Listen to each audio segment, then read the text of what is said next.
Olá, segurança de barragens é um assunto bem delicado, né? Especialmente aqui no Brasil, a gente sabe o peso que os desastres nessa área carregam. Por isso, hoje vamos mergulhar num projeto acadêmico muito importante, que olha justamente para isso.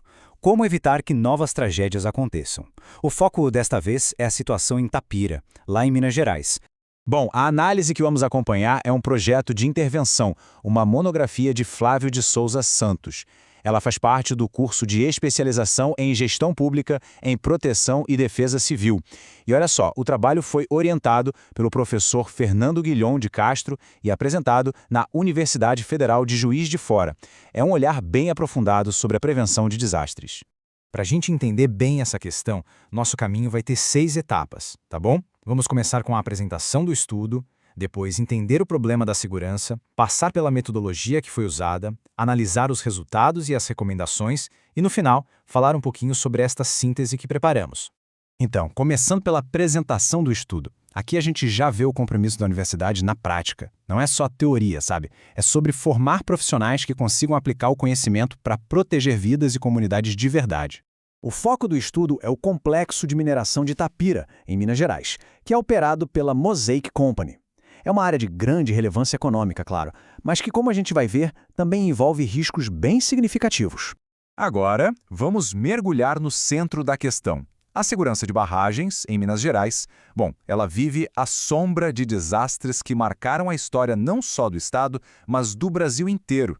O ponto de partida para essa pesquisa, claro, são os desastres terríveis de Mariana e Brumadinho. Com quase 300 vidas perdidas, esses eventos criaram uma urgência que não dá para ignorar. Uma necessidade de repensar e reforçar a segurança das barragens em todos os lugares. A dimensão humana dessa pesquisa fica muito clara na dedicatória do autor. Ele dedica o trabalho à memória das vítimas. Isso transforma uma análise acadêmica num alerta contínuo, num verdadeiro ato de responsabilidade social. Certo, mas como é que se faz uma avaliação desse tipo na prática? A metodologia usada aqui foi bem completa, combinando diferentes frentes de investigação para chegar a um diagnóstico preciso. O processo de pesquisa foi bem rigoroso, dividido em 4 passos. Primeiro, uma análise de documentos e leis. Depois, o mapeamento das zonas de risco. Aí, foi feito um simulado de evacuação e, por fim, a aplicação de questionários com os moradores. E para ouvir a comunidade, a pesquisa conversou com 69 moradores. E essas pessoas não foram escolhidas ao acaso.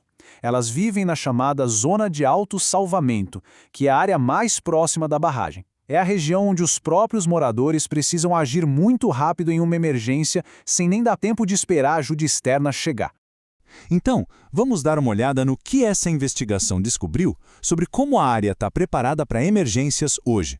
Um dos principais pontos positivos está na comunicação. A pesquisa mostrou que, olha só, 97% dos moradores recebem alertas pelo WhatsApp. Isso mostra que existe um canal de comunicação que funciona e que a comunidade adotou.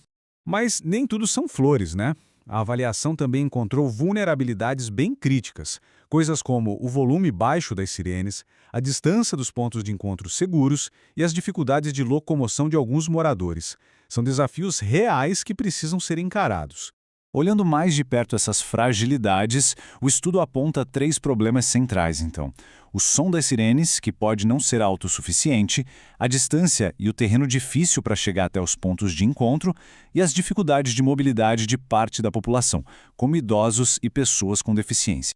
Com base em tudo isso que foi descoberto, o estudo não para no diagnóstico. Ele propõe várias recomendações bem práticas. As principais recomendações, então, apontam para um caminho de melhoria contínua. Isso significa reforçar os testes e simulados de emergência, revisar sempre as rotas de fuga e, o que é fundamental, garantir que a comunidade participe mais ativamente do planejamento de tudo isso.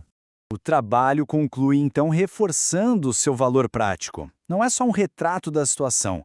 Ele se torna uma ferramenta, sabe, que oferece material para a Defesa Civil tomar decisões melhores e aprimorar a segurança, o que, no fim, impacta todo mundo na comunidade. Bom, antes da gente fechar, só alguns pontos finais sobre esta apresentação aqui. É muito importante reforçar que o que a gente viu aqui é uma síntese de um trabalho acadêmico de altíssima qualidade. Nosso objetivo é justamente reconhecer e divulgar a profundidade dessa pesquisa e as contribuições tão relevantes que ela traz. E, com total transparência, a gente informa que este conteúdo foi gerado como uma síntese automatizada produzida com o apoio de ferramentas de inteligência artificial para extrair os pontos-chave do documento original. Divulgar informações como estas pode ajudar muito na conscientização sobre a importância da prevenção. Por isso, se este conteúdo foi útil de alguma forma, considere seguir nosso canal, curtir e compartilhar. Ajuda a levar esse conhecimento para mais gente. E a gente termina com uma pergunta para reflexão. Como podemos, de fato, criar uma ponte mais forte entre a pesquisa acadêmica rigorosa e a preparação prática, do dia a dia, lá nas comunidades? A resposta para essa pergunta pode ser a chave para a gente evitar futuros desastres.